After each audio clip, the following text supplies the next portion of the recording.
Hey everyone, Rarity Dash here. Time for another Patreon-sponsored blind reaction.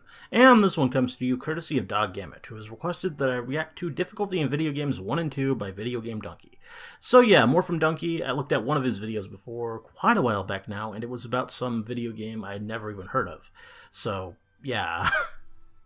This should be better. This is about more of a general, broad topic, difficulty in video games, which is an interesting subject. I mean, there's a lot to think about there, about how the trends in difficulty have changed. I mean, because back in, like, the NES days, everything was, like, super hard, and then it kind of dipped down as the years went on, and things became easier, generally.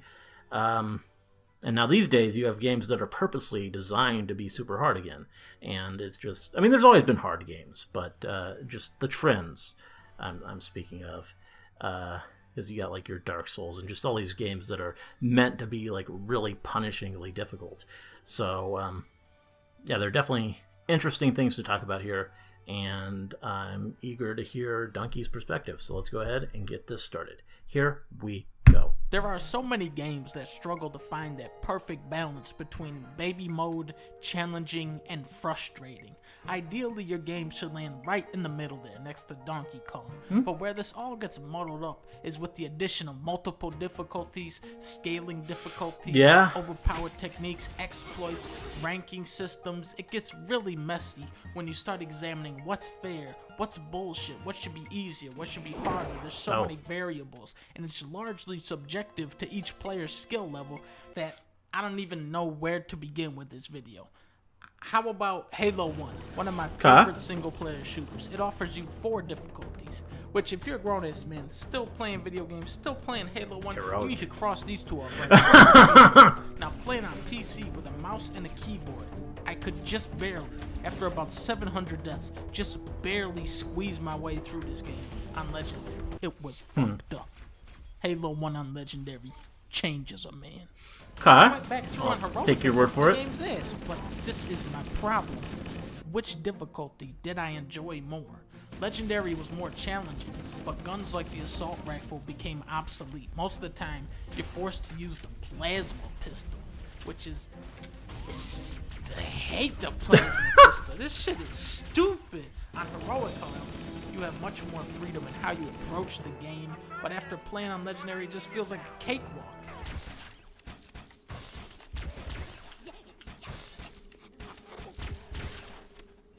Covenant are putting up a real fight. And a lot of games have that irritating gap between kind of hard and fucking annoying. You want the game to push you to your absolute limit and force you to experiment and find out what works, and what sucks is when you find out what actually works just isn't that fun. Variety and options are sucked out of the game. You have these severe difficulty spikes that feel overlooked by the developers, and what happens is the player starts pushing back. You notice the cracks in the game's design. You abuse the AI. You learn how to stop enemies from spawning. And when you push the game to its limit, sometimes it cracks and your enjoyment is ruined. Mario, Mega Man, Shovel Knight. These games have one fixed difficulty, so you know the experience is entirely tailored around what you're that's playing. Probably a good Without idea. a doubt, it's the way the game is meant to be played. It doesn't always result in a perfectly tuned game.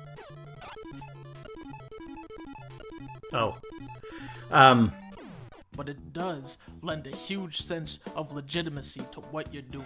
Players should have options in how they approach a game, but letting you pick how difficult the game is maybe is just a step too far. It's like my man Tupac says, no one man should have all that power.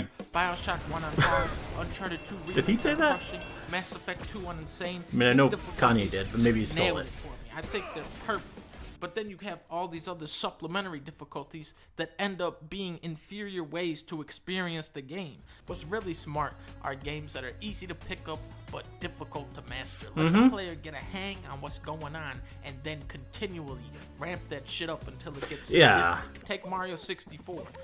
Not the hardest game ever made, but people just go nuts on this game, man. Far beyond what is actually expected of you. You want that depth, that margin for improvement. It keeps the game alive. You don't want just a static cap where you feel like you can't get any better at the game. When you encounter a poorly designed difficulty, you start second guessing yourself.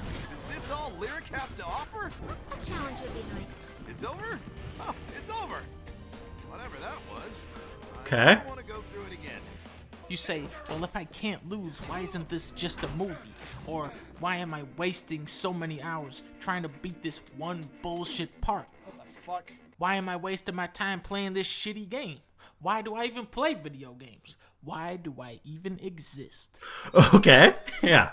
Now, Video games can step lead to beyond existential is causing crisis. you to have an existential meltdown.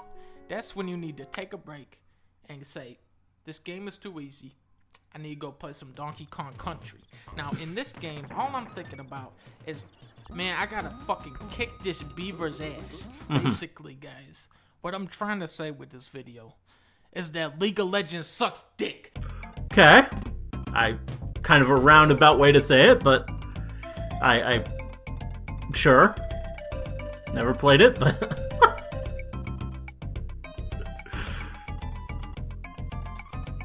we're getting more Dunkey. It fucking sucks. During Oh. the heyday of arcade cabinets, difficulty and monetization of video games were physically intertwined. You put a quarter in the That's coin why they were all slot, so hard. You can play the game until you run out of Get lives, you to which was often spend proven a lot of For quarters. developers, the trick was to create a game that when you launched it, you would go, oh, that's so easy. The original Pac-Man is literally just one repeating level. How hard could that possibly be? Very hard is the answer. This was truly the first survival horror game. The ghosts were just I guess. dickheads. You think you know that the ghost thinks that you're going this way. Turns out he knew you were thinking that, and he went this way instead. If by some miracle you reach stage 19, you will discover that the power pellets no longer do anything. Oh. It's like at this point of the game, the ghost just say to you, nope, you had your fun, and now the game is over. Goodbye. Arcades were brimming with looping endless games that demanded one knee-jerk reaction after another. I mean, look at this. Can you describe Oh, God. what's happening here? How do you play that? These were games designed to kill you fast and suck down quarters, and people loved them. Then, in the mid-80s, we see the focus shifting back towards consoles with the NES. Games start to take on the structure of having a set amount of stages, and with this change, the role of difficulty is transformed. Now the challenge becomes, how do we stretch out a 30-minute game into something that will take months to complete? The solution? Just put a bunch of stupid fucking bullshit everywhere. Cheap-ass one-hit kills, oblique puzzles, broken enemy spawns, impossible jumps, enemies that constantly knock you off a ledge. Go dig up an NES and tell me how many of those games you can actually complete. None of them. Don't lie. You probably can't even Metroid. do Bubble Bobble. Look Yeah. at even the titles that were directed specifically at younger children make Dark Souls look like fucking DuckTales. Except Wow. that DuckTales is probably harder. Games would continue to become more and more approachable as developers found out that people actually like to win. Red Dead 2 is a great modern example of this. The game aims your gun for you, it steers your horse for you, it practically plays itself, and despite all of this, it is the most critically acclaimed game this year. Is it User so score wrong isn't that that people great? want to play a game without getting their dick knocked off every 2 seconds? No, I don't think so. Not every game needs to be some death march, but when you try to have it both ways, you run into problems. Selectable difficulties are commonly achieved by simply giving enemies more health and damage, but in the back of my mind I'm always wondering how much should they have. Halo 3 is the first game in the series that tells you heroic is how the game is meant to be experienced. It just Okay. straight up says, hey, this is the real one. Those other ones are fake. If only they told me. Why this call it normal in then? Halo 2. COD 4 tells you that on regular. Let's call it easy and easier. that will be tested with Normal should always be the pick up a default. controller with his mouth. That might be right. Veteran though is actually pretty accurate. Okay, we got 2 grenades. Yeah, that's fine. Okay, now there's another one. All right. Oh, there's and my own guy just picked up a grenade and threw it next to me. Okay, now there's another grenade. We just gotta chuck that. Okay, and now we just gotta wait for the flashbang to wear off. What killed me? When the difficulty is this blatantly artificial, Final it Fantasy VII? trivializes your achievements. Some games do put in more effort though. For Silent Hill 2, the easier difficulties cause the puzzles to make 4% more sense. This year's Mega Man 11 is full of Oh. NES era horseshit. Mega Man And 11? this part. And then there's That's this cool. part. And then we got this They clip. just have These severe jumps in Standard difficulty Mega Man are the games still? result of poor design. Ideally, a game should get progressively harder as you play. Did not but know the that. reality is, most of them are like. yeah. Then you got Kirby. Then you got Donkey Kong Country, which is like, alright, we're gonna hit you with some difficulty bumps, minecart level, hard-ass barrel part, and then you get the K rule. This is where the game goes from tough but fair to tough but fuck you. If you're gonna put me in a hell fuck with a fucking Hitler bitch, then at least give me some decent checkpoints, man. Come on. Undoubtedly, the cruelest part of older games is how when you lose, they will just kick you all the way back to the start. Yeah. Even some of the hardest NES titles like Castlevania and Ninja Gaiden would have the courtesy of only knocking you back to the start of the stage when you got hit off a ledge by a guy who spawned in midair that you already killed. Without checkpoints, you force players to repeat large chunks of a video game, which is not only irritating, but fatal to the overall pacing. On the other hand, saturate your game with checkpoints and you lose that anxious feeling which makes challenging games so tense. The iconic bonfires of Dark Souls are not only a much needed reprieve, but a glowing beacon of your progress in a game whose atmosphere is dishearteningly oppressive. Meanwhile, Resident Evil 1, which is a game where doors take 17 minutes to open, requires you to use an ink ribbon item every time you want to save. Fighting games are in a tricky spot where if you play against the computer, and this is in the hardest difficulty, keep in mind, they are just incapable of winning. Then you hop online and you fight this guy. Yeah.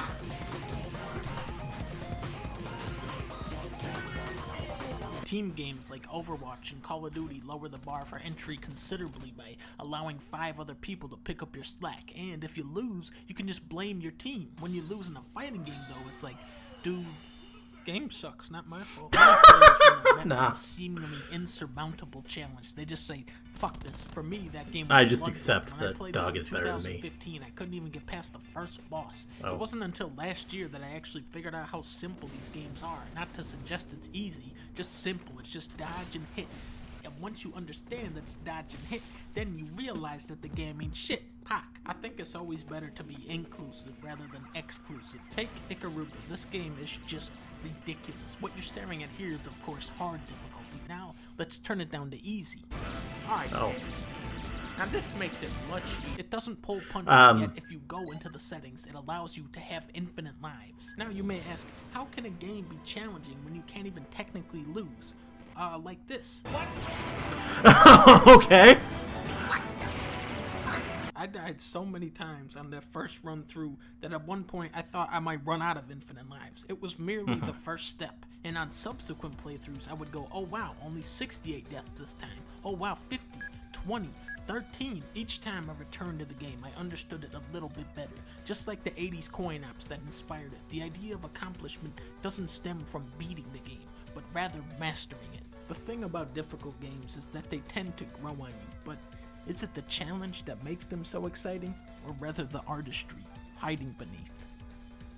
Pac.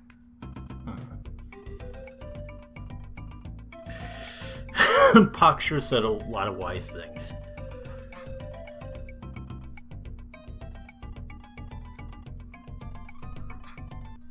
Alright, well there we go. That was interesting. I mean, a lot of pretty good perspective on difficulty. I mean, kind of...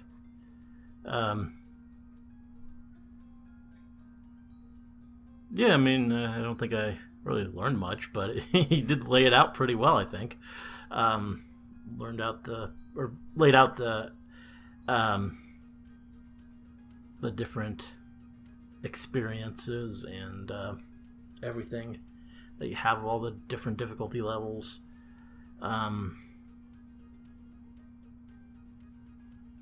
Yeah, I mean, I typically play just on the standard setting. I mean, I guess if the game told me, like with that Halo game, that the one that wasn't normal was standard, then I would go with that one. But otherwise, I do just go with the default. Though not with Fire Emblem. I mean, with Fire Emblem 3 Houses, if you watch my stream, my first one, you might have noticed I went hard and classic, because, yeah, not going to go casual, not going to go easy. I want that game to be a challenge. Because, I mean, that's just what I'm used to, like with the going back to the Game Boy Advance ones. I want it to be something I have to think about. Yeah, and I mean, the difficulty in general does just make it more rewarding. I mean, that's kind of the whole experience of Dark Souls that I've been having. Trying to learn how to do something, get past something in that game, it can just be a real thrill. Like that last boss I fought in Dark Souls, that was took a lot of work, but I got there in the end. And I think with a rather unconventional strategy, probably not the best way to do it, or the easiest way to do it, but something that worked for me. So, yeah, that's how it goes, I guess.